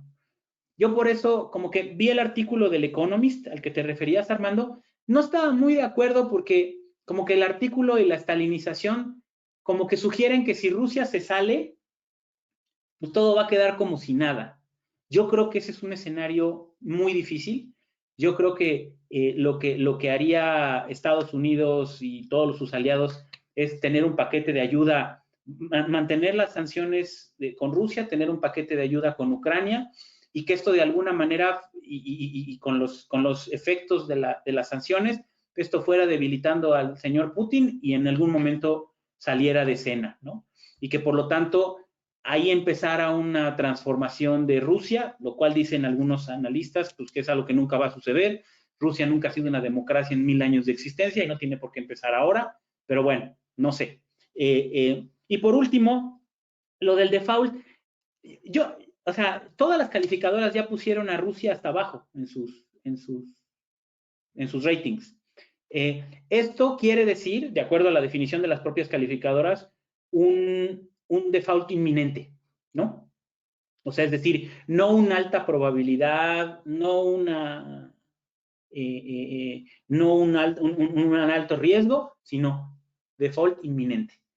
Entonces, yo creo que esto ya está incorporado en las expectativas. Ahora, dos comentarios. Como ustedes vieron en una de las láminas donde les presentaba la deuda como proporción del PIB, diciendo que México no se ve tan mal, Rusia es el país, uno de los países con menor deuda pública. Obviamente, con los precios del petróleo pagaron todo, tienen muy poca exposición, tienen poca deuda, y además, también por eso el mundo se anima a irse contra Rusia, porque la exposición del mundo a Rusia por ese lado financiero es limitada. Por ejemplo, todos los activos rusos en manos de bancos y fondos y todo en el mundo son aproximadamente 120,000 millones de dólares, que tampoco es mucho. Dicho de otra manera, sería mucho más grave, mucho más serio que un país como México tuviera un default, ¿no? O los activos mexicanos en manos de los extranjeros son muchísimo más que los rusos. Entonces, de alguna manera, en ese lado, Rusia era un país ya un poco aislado. Entonces, yo no vería grandes problemas con esto del default, Armando. Y creo que sí es inminente. Perfecto, Alexis, muchísimas gracias. Oye, nada más de moraleja, líderes populistas o autoritarios con armas nucleares, aguas, porque sí nos quitan el sueño, ¿no? Pero bueno, adelante, mi Oscar. Creo que estás en mute, Oscar. Estás en mute. Sí, antes que nada, felicidades, Alexis. O sea, la presentación fue excepcionalmente clara e interesante, te lo puedo decir. Tengo para iniciar un par de preguntas personales y una que nos hace Miguel Ángel Palazuelos. La primera es si con todo lo que nos mostraste, y bueno, dijiste muy claramente que puede haber varios caminos, pero está especulando que podamos estar en la puerta de una posible estanflación. Entonces, si en tu opinión esto es un escenario que sería posible. La otra pregunta es, en este momento no hay un tiempo determinado de duración del conflicto. Puede durar un día o puede durar meses, ¿no? Ajá. Y dentro de esto, pues ahorita aquí en México está haciendo un esfuerzo muy fuerte para poder mantener, entre otras cosas, el precio de las gasolinas al público con un precio totalmente subsidiado, ¿no? Entonces aquí la pregunta es, ¿durante cuánto tiempo sería en tu concepto posible aguantar una presión de ese tipo? Y eventualmente, si eso puede llegar a ser un tanto cuanto riesgoso para las finanzas públicas, ¿no? Y la pregunta de Miguel Ángel está orientada a cómo afecta toda esta tendencia a lo que está pasando ahorita con la discusión de la reforma energética. Ok. Entonces, con esas tres arrancamos, por favor. Perfecto. Respecto a las finanzas públicas y el petróleo, ¿no? Un poco juntando las dos primeras preguntas. A ver, algo que se nos olvida, ¿no? Porque ha cambiado a lo largo de los últimos años y que es algo muy importante es, México es un país deficitario en hidrocarburos, ¿sí? O sea, es decir, exportamos petróleo crudo, pero importamos mucha más gasolina. Es correcto. Entonces, México es un país al que no le conviene que aumenten los precios del petróleo, porque en términos de su balanza comercial pierde, ¿no? Porque lo que importa aumenta de precio más que lo que exporta, ¿no? Sobre todo si además consideramos que la exportación de crudo va cayendo muy rápidamente, tanto por la caída en la producción como por otras razones, y la importación de gasolinas incluso va creciendo, ¿no? Aunque el gobierno diga otra cosa y que quiere sustituirlo. México importa el 70% de la gasolina que produce. Entonces, este aumento en los precios del petróleo, si se sostiene, va a generar dos problemas. Por un lado, va a generar un problema de balanza comercial, ¿no? Por lo que acabo de mencionar. Y el otro va a ser también un problema de finanzas públicas, porque el gobierno cada vez está recibiendo menos ingresos por sus exportaciones de petróleo y si tiene que eliminar el impuesto especial a productos y servicios, el famoso IEPS, a las gasolinas, se le va a hacer un hueco fiscal bastante grande, ¿sí? De hecho, con esto, con lo que está pasando, se estima que el gobierno va a dejar de recibir más de 300,000 millones de pesos, ¿sí? Ahora, y si el precio del petróleo sube todavía más y por lo tanto el precio de la gasolina, esto nos podría llevar a la situación que vivimos alrededor del 2007, 2008, en donde el IEPS era negativo. O sea, es decir, en donde el gobierno no solamente no cobraba un impuesto, sino que subsidiaba a la gasolina. Y esto lo juntamos con el bajo crecimiento. No olvidemos que el pronóstico con el cual la Secretaría de Hacienda hizo su plan económico para este año es 4.1%. Y el consenso que les presenté en las láminas es de alrededor de 2%.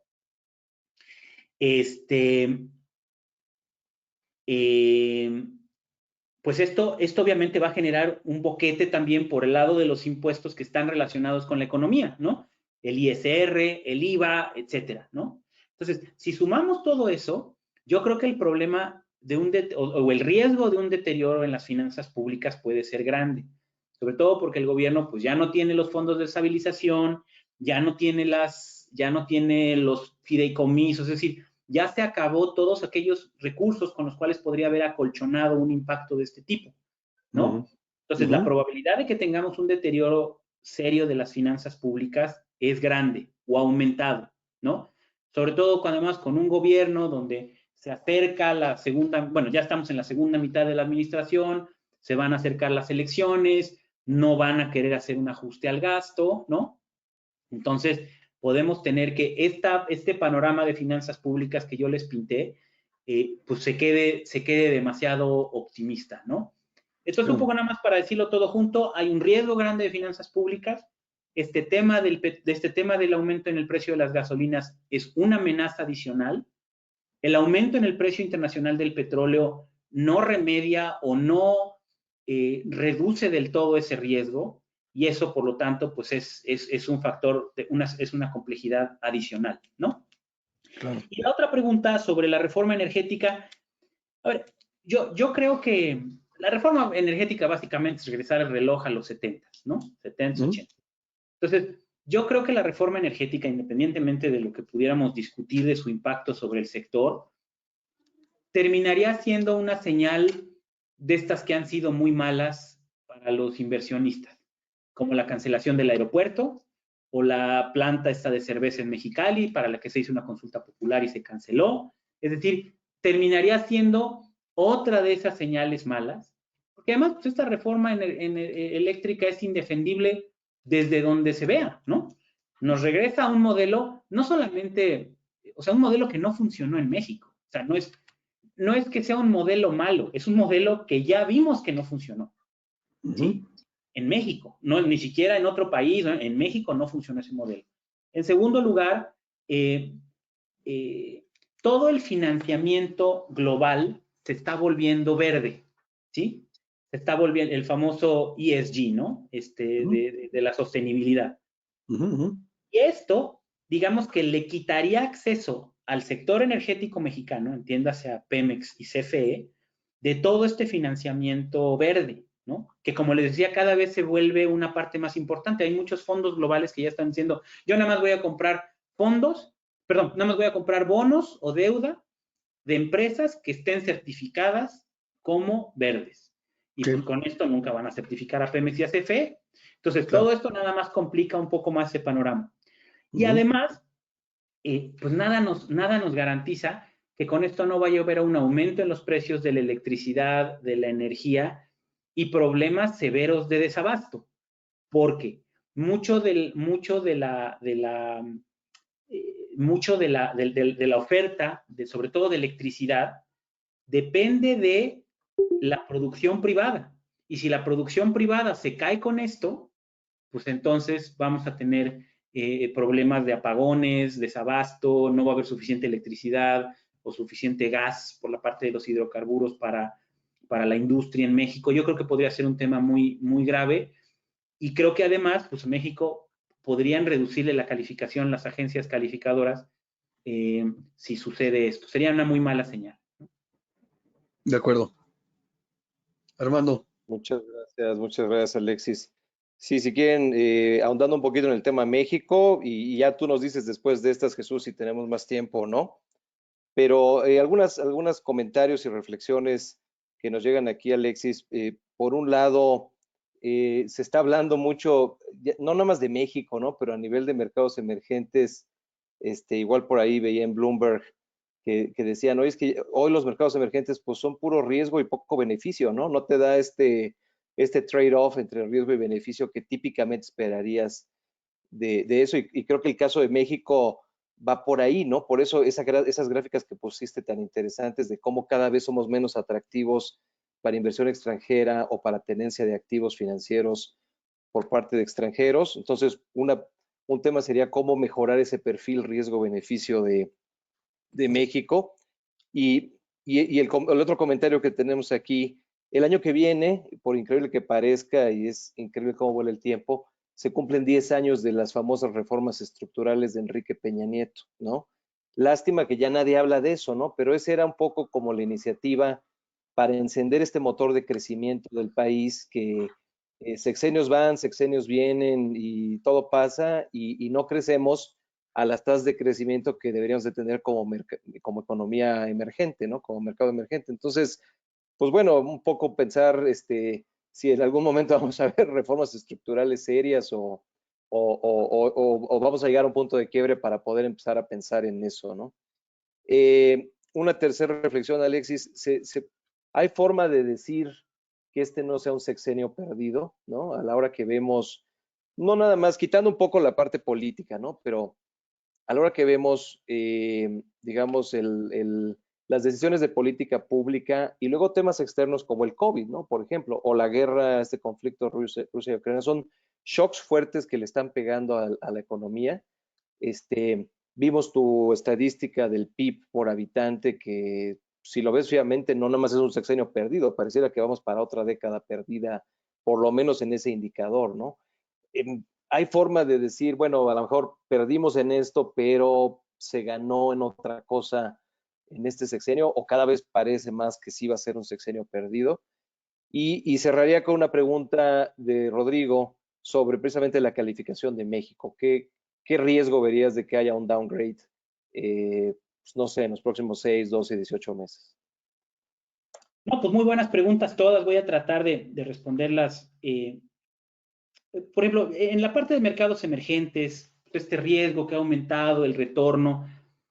A ver, en el mundo, los países avanzados tienen un problema demográfico, un problema de pensiones, un problema, digamos, de rendimientos en sus ahorros, que van a hacer que van a tener que seguir invirtiendo a fuerza en mercados emergentes. Y un país tan importante como México, pues no fácilmente va a perder ese atractivo. Ahora, y eso en cierto modo explica por qué seguimos viendo flujos. O sea, el 40% de los bonos siguen estando en manos de extranjeros. Se siguen comprando bonos mexicanos. Muchos inversionistas dicen, yo estoy cómodo con México, yo no me voy a salir, sobre todo extranjeros, ¿no? Dicen, porque yo estoy viendo al mismo tiempo 20 países, 25 países, y tengo casos que sí se ven mucho peor que México, ¿no? Por ejemplo, Argentina, Chile está muy bien, pero está por reescribir su constitución, no sabemos bien qué va a pasar, ¿no? Turquía. Brasil, y estoy pensando solamente en los países de la región, ¿no? Brasil tiene un problema fiscal muy fuerte, ¿no? Pero también está Turquía, ¿no? Donde hay una destrucción institucional fuertísima que incluso ya le pegó al Banco Central duro, ¿no?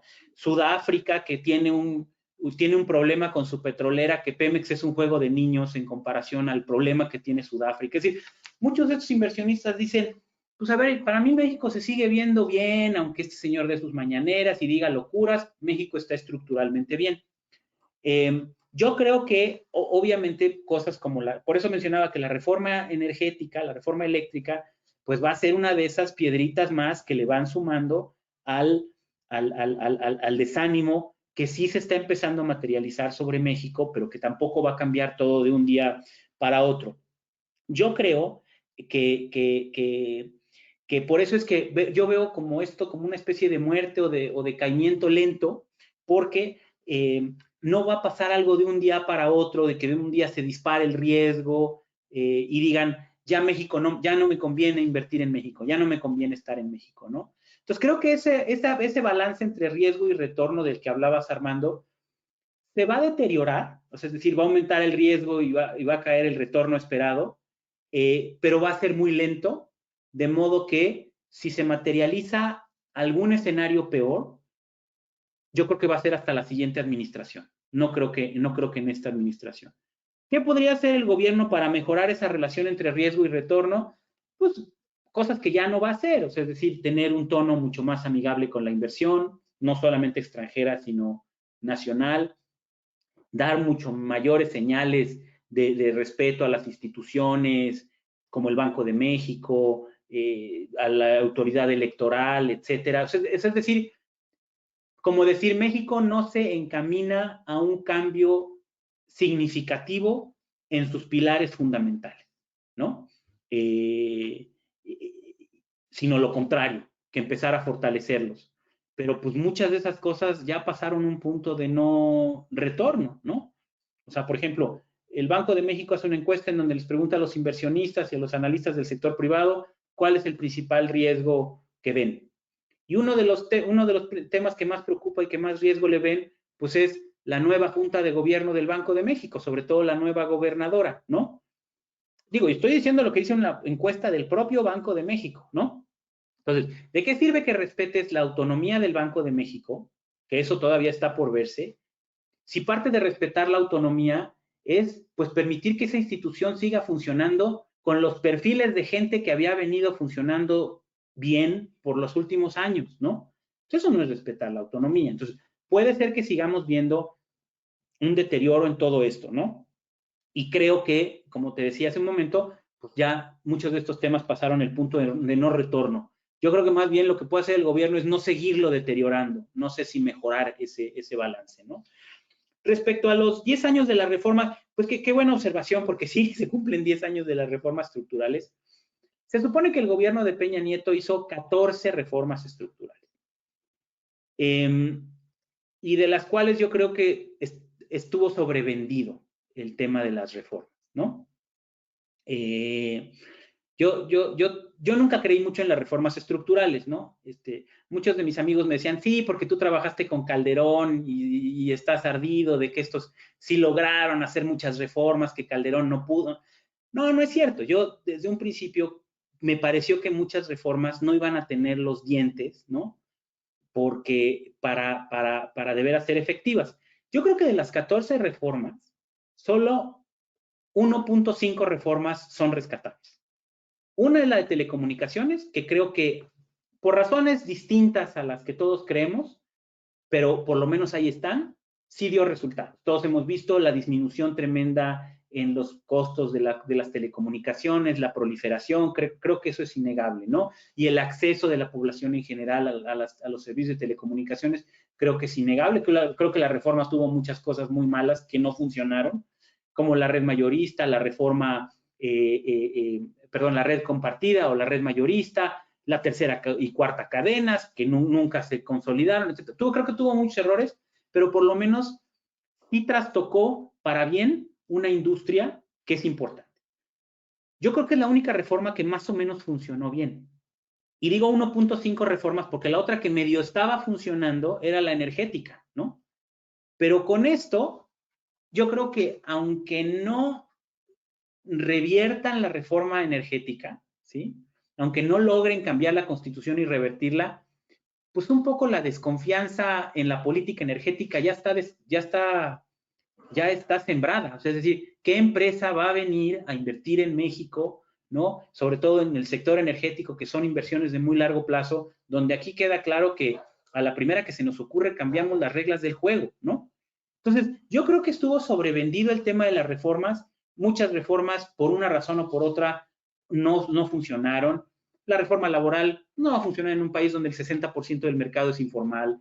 La reforma financiera no va a funcionar. ¿De qué sirve que a los bancos les des incentivos a prestar cuando para un banco mexicano que no le pagan un coche le lleva 3 años recuperar el coche por temas judiciales, por temas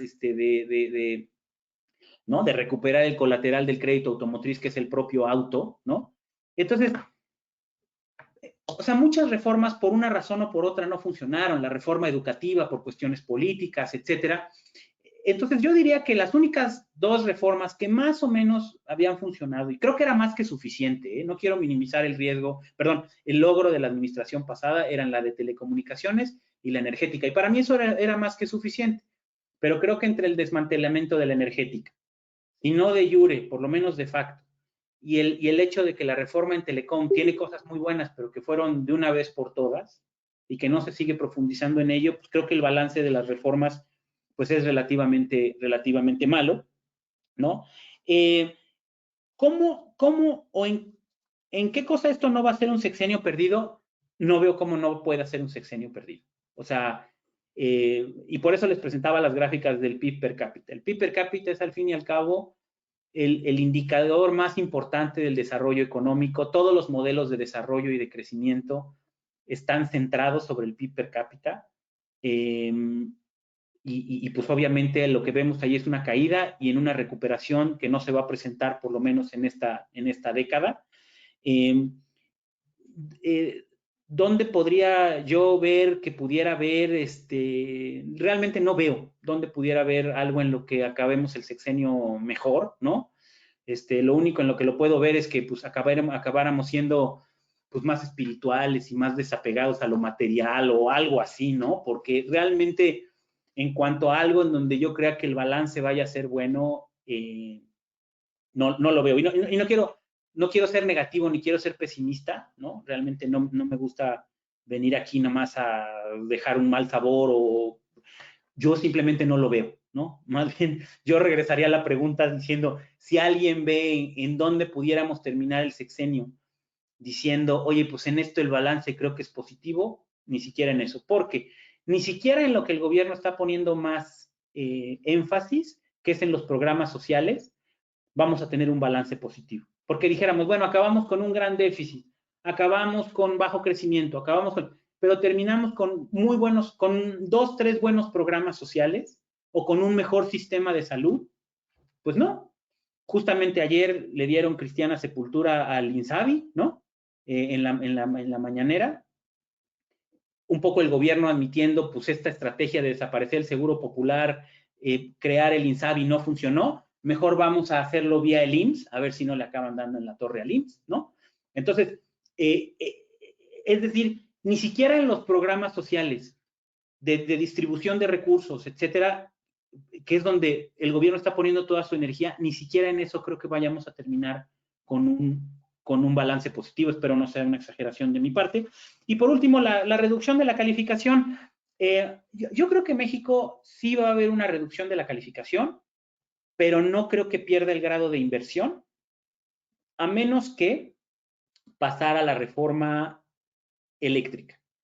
Yo creo que hace algunos días, no sé si vieron, pero Moody's anunció que iba a dejar de calificar una serie de cosas en México, que para algunos analistas es un preludio de salirse de México y por lo tanto quizá de dejar de calificar al país. Yo no creo que ese es el caso, pero sí por lo menos yo creo que sí va a haber una reducción en la calificación, pero sin perder el grado de inversión, a menos que pasara la reforma eléctrica, lo cual no creo que pase, ¿no? Y no creo que pierda la calificación, más un poco para dar una explicación, porque como ustedes vieron, por lo menos los números de finanzas públicas hasta ahorita se ven bien. Los niveles de deuda no son relativamente altos. El déficit público no es alto. Muchos países se han endeudado mucho más. Para darles una idea, en México la deuda pública como proporción del PIB pasó de 42 a 50% del PIB. En Brasil pasó del 60 al casi 100% del PIB, ¿no? Entonces, bajo las métricas de muchas agencias calificadoras, muchos países se ven peor que México. Y bajo sus métricas, hay muchos países a los que deberían bajarles las calificaciones antes que a México. Entonces, no creo que lo hagan. Creo que más bien nos vamos a quedar como estamos, quizá con algún downgrade o alguna perspectiva negativa, pero sin que pierda el grado de inversión, si es que esa era la pregunta, Rodrigo. Perfecto, Alexis, muchas gracias. Pues, Óscar, adelante. Creo que ya no está comiendo el tiempo. Hay algunas otras preguntas por ahí, pero no sé si quieras, a lo mejor dar unas palabras e invitar a Jesús y a Rodrigo para despedir a Alexis por esta extraordinaria presentación. Sí, cómo no. Que podríamos echarnos aquí otras 2 horas, pero tampoco. Yo tengo que ir por mi pastel y Alexis ya tiene que ir a cenar también. Es correcto, es correcto. No, Alexis, pues realmente agradecerte por esta, repito, extraordinaria presentación, por esta brillante sesión de preguntas y respuestas, ¿verdad? Y pues darte la bienvenida a este gran grupo de NEA, de Negocios Entre Amigos, es lo más importante. Entonces, con esto, pues cerramos esta parte y quisiera pasarle el micrófono a Jesús Bush para que por favor nos ayude a cerrar la sesión de hoy. Pues no nos queda más que cerrar con broche de oro.